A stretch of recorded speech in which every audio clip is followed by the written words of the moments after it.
Si vous êtes à la recherche de votre prochain baladeur audiophile avec un très bon rapport qualité-prix, cette vidéo risque de beaucoup vous intéresser.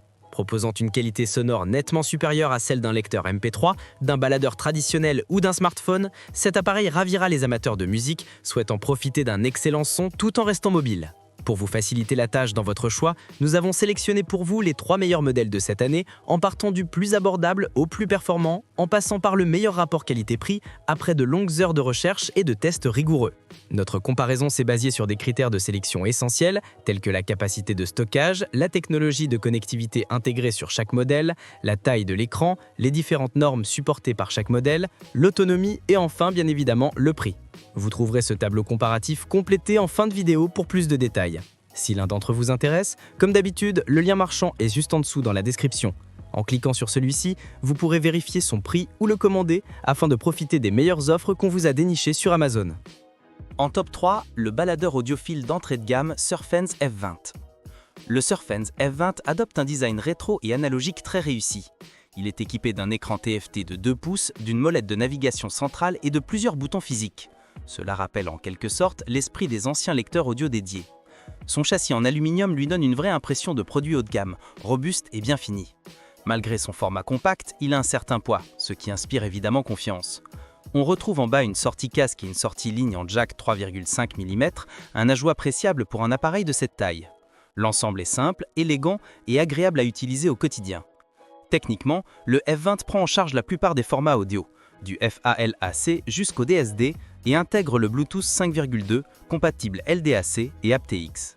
Il dispose de 64 Go de stockage interne, extensible jusqu'à 512 Go via carte microSD. L'interface est volontairement simple et minimaliste, avec 3 sections principales, réglages, bibliothèque musicale, puis explorateur de fichiers. Elle est facile à prendre en main, même si la navigation dans de longues listes peut parfois manquer de rapidité. À l'écoute, le Surfense F20 délivre un son chaleureux, dense et musical, très agréable pour les longues sessions.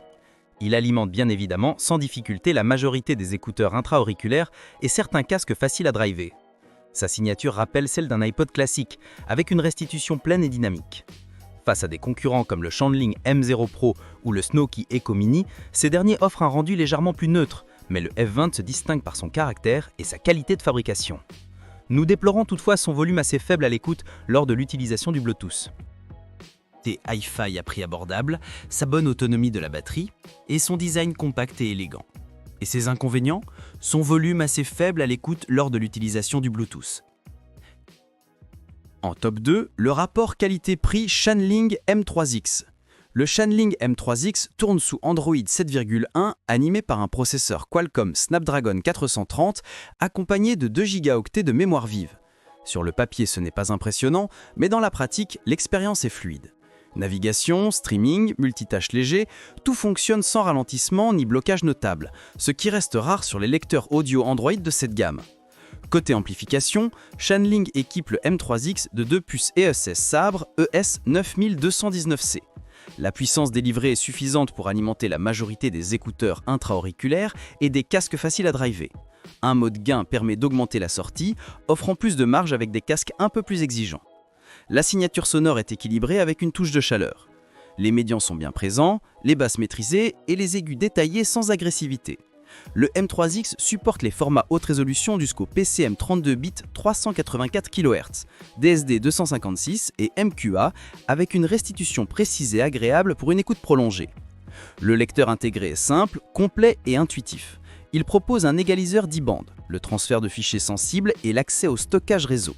Le M3X peut également servir de DAC USB et prend en charge le Bluetooth LDAC ainsi qu'AirPlay. Avec sa batterie de 3200 mAh, le M3X offre jusqu'à 18 heures d'écoute. La charge rapide permet un rechargement complet en moins d'1 heure, un vrai atout au quotidien. Ses avantages sont donc son autonomie de 46 heures, sa capacité de stockage de 32 Go extensible jusqu'à 1 Teraoctet et ses nombreux formats audio compatibles. Et ses inconvénients, son prix. En top 1, le baladeur audiophile haut de gamme Walkman NWA306. Le Walkman NWA306 conserve un châssis en aluminium élégant et compact avec une texture ondulée au dos qui améliore la prise en main. Il est légèrement plus épais que son prédécesseur, principalement à cause de sa batterie plus généreuse. On retrouve un écran HD de 3,6 pouces, assez petit et pas toujours très réactif, mais Sony compense avec des boutons physiques de lecture très pratiques. À l'intérieur, le lecteur est animé par un processeur Qualcomm QCS 2290, accompagné de 4 Go de mémoire vive et de 32 Go de stockage, extensible via carte micro SD. Le tout fonctionne sous Android 12, un vrai avantage pour la compatibilité des applications. Côté audio, Sony ne déçoit pas. Le Walkman NWA306 intègre l'amplificateur S-Master HX Maison, offrant un rendu précis, clair et très équilibré. Les voix sont détaillées, les instruments bien séparés et les basses profondes sans écraser le reste du spectre. Le lecteur supporte également le LDAC et peut servir de DAC USB externe, ce qui renforce sa polyvalence. Avec sa batterie de 3300 mAh, l'autonomie est solide. En streaming, comptez environ 10 heures d'écoute et davantage en lecture locale. Le seul point faible reste la charge lente, limitée à 10 watts. Ses avantages sont donc son son de qualité remarquable, il supporte de nombreux formats audio, sa technologie DSE2 Ultimate et son autonomie prolongée. Et ses inconvénients, sa capacité de stockage limitée sans carte micro-SD. Voilà qui conclut notre comparatif des meilleurs baladeurs audiophiles de cette année.